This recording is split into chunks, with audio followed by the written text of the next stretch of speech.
नमस्कार, स्वागत है आपका दर्श न्यूज में। बिहार झारखंड से लेकर देश दुनिया की टॉप खबरों के साथ मैं दिव्यांशु। खबरों की तरफ विस्तार से बढ़ेंगे, लेकिन सबसे पहले एक नजर हेडलाइंस पर।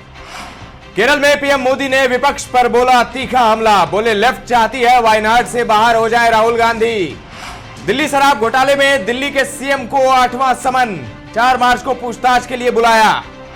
लोकसभा चुनाव की तारीखों के ऐलान से पहले बिहार महागठबंधन में बड़ी टूट। कांग्रेस के 2 और आरजेडी के 1 विधायक हुए बागी।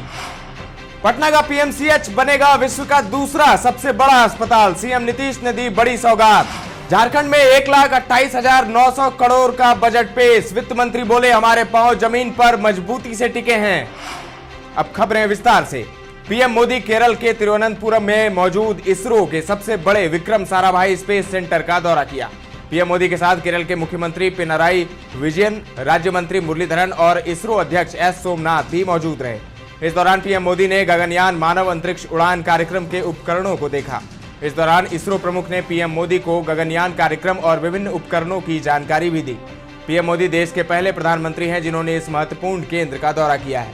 बता दें, प्रधानमंत्री मोदी अपने 2 दिवसीय केरल, तमिलनाडु और महाराष्ट्र दौरे के तहत आज यानी मंगलवार को केरल पहुंचे। पीएम मोदी आज केरल के तिरुवनंतपुरम में एक जनसभा को संबोधित भी किया। इस दौरान उन्होंने इंडिया गठबंधन पर बड़ा हमला किया। पीएम मोदी ने कहा कि गठबंधन में आपस में ही विवाद छिड़ गया। लेफ्ट पार्टी की ओर से वायनाड सीट पर उम्मीदवार खड़ा करने पर कटाक्ष करते हुए उन्होंने कहा कि लेफ्ट चाहती है कि वायनाड से राहुल गांधी बाहर हो जाएं। दिल्ली शराब घोटाले में प्रवर्तन निदेशालय यानी ईडी ने मुख्यमंत्री अरविंद केजरीवाल को फिर से समन भेजा है। जांच एजेंसी ने उन्हें 4 मार्च को पूछताछ के लिए बुलाया है। सीएम केजरीवाल को ईडी का यह 8वां समन भेजा गया है। शराब नीति घोटाले मामले में दिल्ली सीएम अरविंद केजरीवाल सोमवार को ईडी दफ्तर नहीं पहुंचे थे। एजेंसी उन्होंने 22 फरवरी को 7वां समन भेजकर 26 फरवरी को पूछताछ के लिए बुलाया था। केजरीवाल अब तक एक बार भी एजेंसी के सामने पेश नहीं हुए हैं। आम आदमी पार्टी ने आज एक बयान जारी कर कहा, मामला कोर्ट में लंबित है और इसकी सुनवाई 16 मार्च को है। वहीं एक अन्य मामले में दिल्ली के सीएम अरविंद केजरीवाल ने सुप्रीम कोर्ट में अपनी गलती कबूल कर ली है। सुप्रीम कोर्ट में सीएम केजरीवाल ने कहा कि यूट्यूबर ध्रुव राठी के बीजेपी के आईटी प्रकोष्ठ से जुड़े कथित अपमानजनक वीडियो को रीट्वीट करके उन्होंने गलती की है। पेटीएम पेमेंट्स बैंक लिमिटेड के अंशकालिक गैर कार्यकारी चेयरमैन पद से विजय शेखर शर्मा ने इस्तीफा दे दिया है। इसके साथ ही बैंक के निदेशक मंडल को पुनर्गठित किया गया है। गौरतलब है कि भारतीय रिजर्व बैंक ने नियमों का अनुपालन नहीं करने के लिए पेटीएम पेमेंट्स बैंक लिमिटेड को 15 मार्च के बाद ग्राहकों से कोई भी नई जमा राशि या टॉप अप स्वीकार करने से रोक दिया है।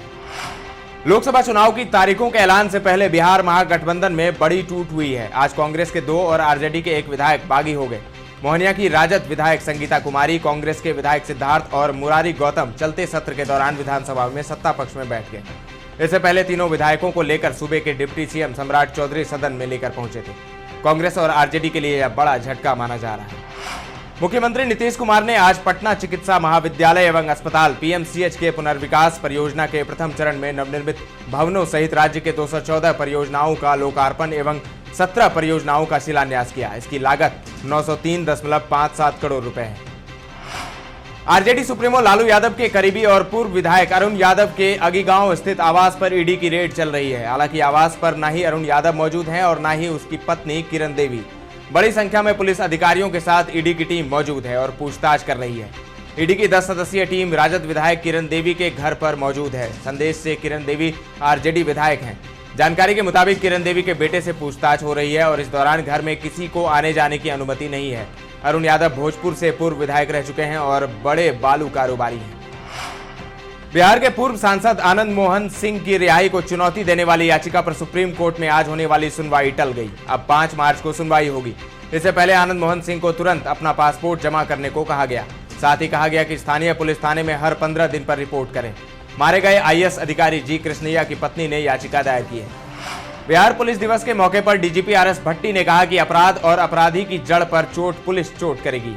अपराधी तो मर जाते हैं लेकिन अपराध रह जाता है। इसे जड़ से समाप्त करने के लिए उन्होंने सभी पुलिसकर्मियों को 6 पॉइंट का एजेंडा दिया। डीजीपी ने कहा कि महिलाओं की सुरक्षा पर खास ध्यान दिया जाना चाहिए। उनमें निडरता की भावना पैदा होनी चाहिए। इस साल के अंत तक सभी थानाध्यक्ष और उप थानाध्यक्ष के कुल पदों में महिला कर्मियों की तैनाती 20% पदों पर हो जाएगी। उन्होंने डिजिटल पुलिसिंग पर खास तौर से फोकस करने को कहा है। के पाठक के निर्देश पर विभिन्न कॉलेजों और स्कूलों के निरीक्षण का टास्क तैयार किया गया है। इस कार्य को पूरा करने के लिए 39 अधिकारियों की टीम तैयार की गई है। इस टीम ने निरीक्षण का कार्य शुरू कर दिया है। शिक्षा विभाग ने इन उच्च शिक्षा संस्थानों के निरीक्षण के लिए रोस्टर जारी किया है, जिसके तहत भारतीय प्रशासनिक सेवा यानी IAS, बिहार प्रशासनिक सेवा यानी BAS और बिहार शिक्षा सेवा यानी BES के 39 अधिकारियों ने विभिन्न कॉलेजों और स्कूलों में जाकर निरीक्षण करना शुरू कर दिया है। यह निरीक्षण 2 मार्च तक चलेगा। निरीक्षण के बाद इन अधिकारियों को एक PPT भी तैयार कर शिक्षा विभाग को जमा करना होगा। जमीन के बदले नौकरी मामले में दिल्ली के राउज एवेन्यू कोर्ट में अब 14 मार्च को अगली सुनवाई होगी। आज इस मामले की सुनवाई होने वाली थी। CBI ने चार्जशीट दाखिल करने के लिए 2 हफ्ते का समय मांगा, जिसके बाद अदालत ने CBI को 2 हफ्ते का समय देते हुए 14 मार्च तक के लिए सुनवाई टाल दी है। बता दें कि राजद सुप्रीमो लालू यादव व पूर्व मुख्यमंत्री राबड़ी देवी समेत 17 आरोपितों के खिलाफ CBI इस मामले में चार्जशीट दाखिल कर चुकी है।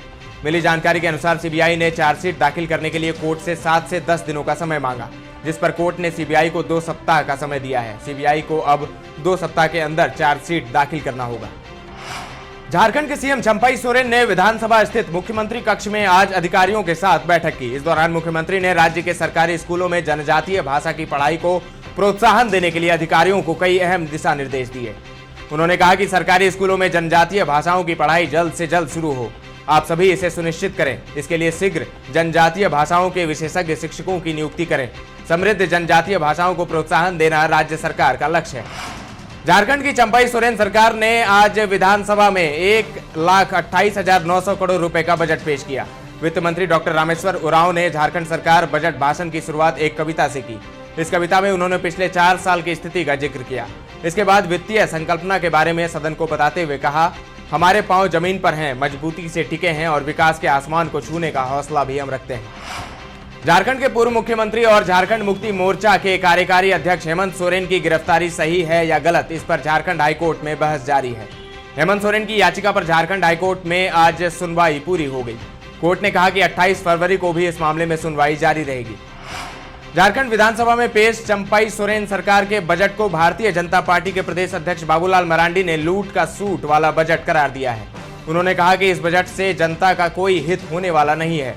जो योजनाएं पहले से चल रही थी उसे ही किसी तरह बढ़ाकर पैसे लूटने की तैयारी की गई है। यह बजट सिर्फ मंत्रियों की कमाई का बजट है।